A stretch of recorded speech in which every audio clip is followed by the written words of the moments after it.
सेवा कर रहे हैं।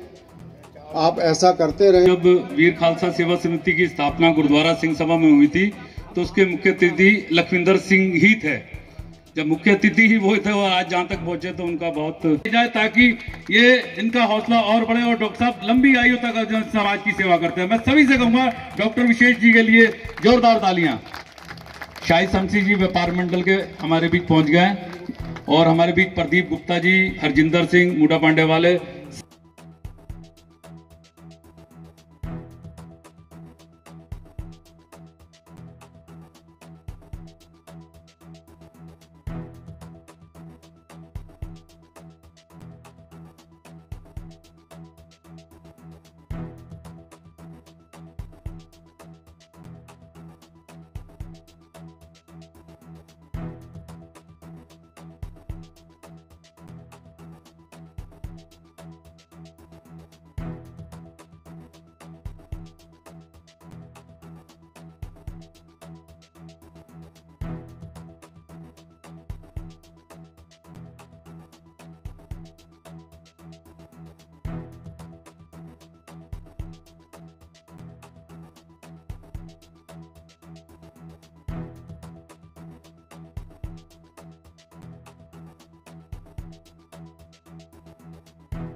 जी दसम पातशाही दी जोर श्री गुरु ग्रंथ साहिब जी।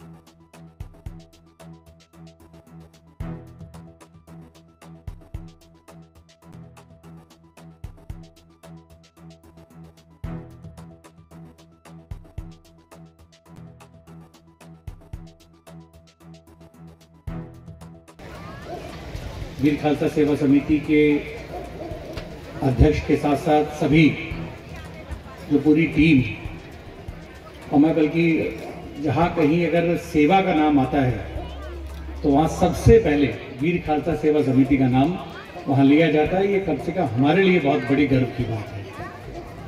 अभी आप देख रहे होंगे कि रामपुर में जिस तरीके के किसी भी समाज को किसी भी चीज़ की ज़रूरत अगर होती है तो सबसे पहले अगर किसी का जुबान पर नाम आता है तो वो वीर खालसा सेवा समिति का आता है। और ये कोई ऐसे ही नहीं आता, इनके जो काम हैं, इनका जो योगदान है समाज के प्रति, सेवा के प्रति, वो वाकई तारीफ के काबिल है।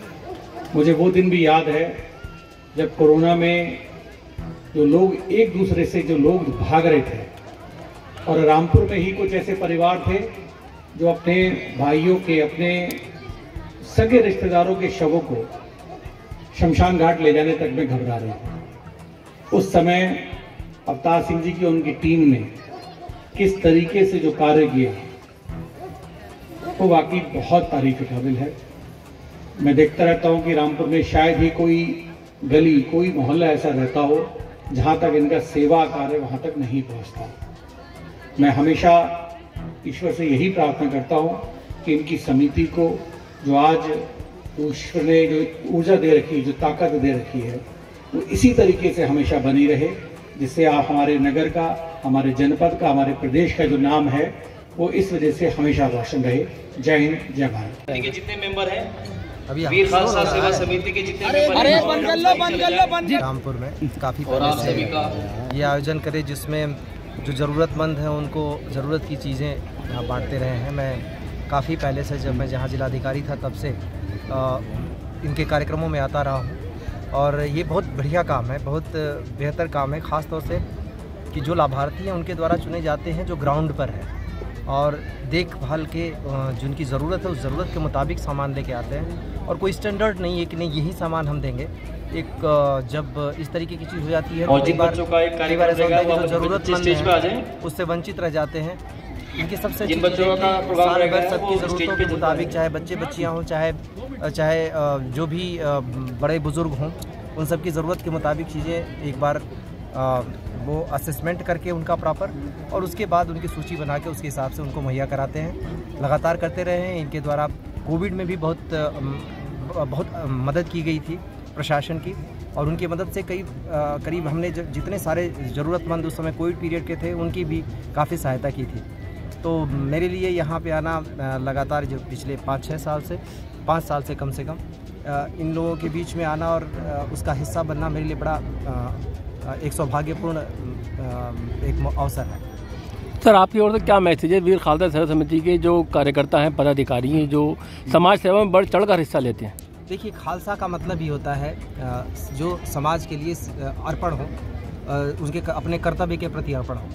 और ये जो गुरु गोविंद सिंह जी ने जो खालसा की स्थापना की थी और उसकी परिभाषा दी थी उसके बिल्कुल अनुरूप है। सभी जो इससे जुड़े हैं उनको इस कर्तव्य का पालन करना चाहिए। वीर खालसा सेवा समिति अपने नाम के अनुरूप ये कार्य कर रही है निरंतर, इसके सभी सदस्यगण, और जब भी ज़रूरत होती है हमेशा हाजिर रहते हैं। मैं इनके लिए यही जो इनको संदेश सिर्फ इतना ही है कि जो काम कर रहे हैं करते रहें, जितना ज़्यादा कर सके। सबसे बड़ी बात है इस समय समाज को में युवाओं को दिशा देने का, ज़रूरतमंदों को के लिए जो कर रहे हैं कर ही रहे हैं। सबको स्वावलंबी होने का, जितनी सरकार की योजनाएं चल रही हैं उससे लोगों को परिचित कराने का, साथ ही अपने स्तर पर जितना लोगों को